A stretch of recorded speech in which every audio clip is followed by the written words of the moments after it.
Bonjour, dans le cadre de notre projet en recherche et innovation, nous avons décidé de développer un jeu pour malvoyants, Temple Blind. Ce jeu consiste à parcourir un temple, privé du sens de la vue, en se dirigeant avec le clavier. Pour développer notre jeu, nous avons utilisé le logiciel Blender, qui est un logiciel de modélisation graphique dont un des modules Blender Game permet la création de jeux vidéo. Cependant, notre jeu étant destiné aux malvoyants, il nous a fallu réfléchir à un moyen de guider le joueur sans qu'il puisse voir l'écran. Durant cette vidéo, nous allons vous expliquer comment nous avons imaginé et développé notre jeu, et filmer quelques personnes en train de le tester. Pour commencer notre jeu, nous avons décidé de créer un menu destiné à une population non-voyante avec une interface graphique pauvre dans lequel deux choix nous sont offerts, jouer en cliquant à gauche ou quitter en cliquant à droite. Pour que le joueur privé de la vue puisse s'y retrouver, nous avons pensé à le guider par l'intermédiaire d'une voix off.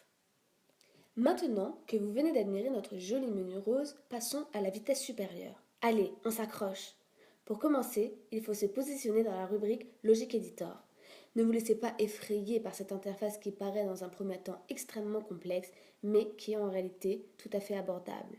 Trois briques logiques nous permettent de créer des événements avec le Blender Game Engine, les sensors, les controllers et les actuators. Les sensors sont des sortes de capteurs qui réagissent à des événements qui se passent sur le clavier ou la souris. Les actuators sont les réactions que doivent faire les objets ou la scène dès qu'un sensor est déclenché.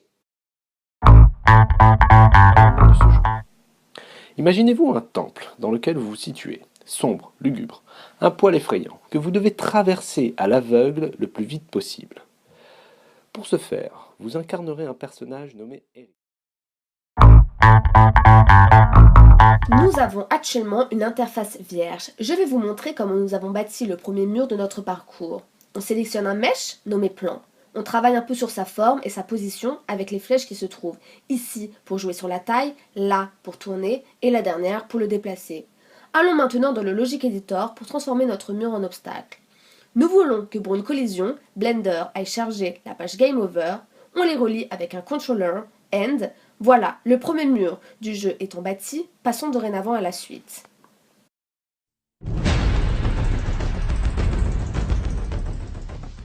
Étant donné que notre jeu est spécifique, il nous a fallu mettre des indications vocales. Par exemple, nous avons construit une petite boule qui nous permet de savoir la direction à prendre en y incorporant une voix off. Démonstration pour le premier virage.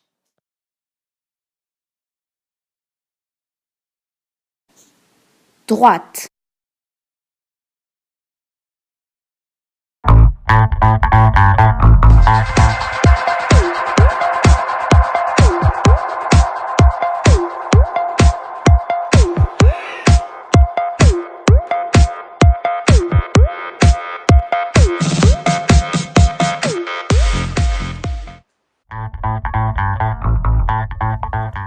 Donc, on observe qu'en général, le nombre d'erreurs et le temps de réalisation augmentent avec l'âge, que le temps de réalisation les yeux fermés, en mode aveugle, est légèrement plus important, mais cela peut s'expliquer par le fait qu'avec la vision, on peut anticiper les changements de direction et les différents obstacles, et qu'on peut également aller plus vite, en faisant sauter la tortue par exemple, et donc réduire le temps de réalisation du niveau.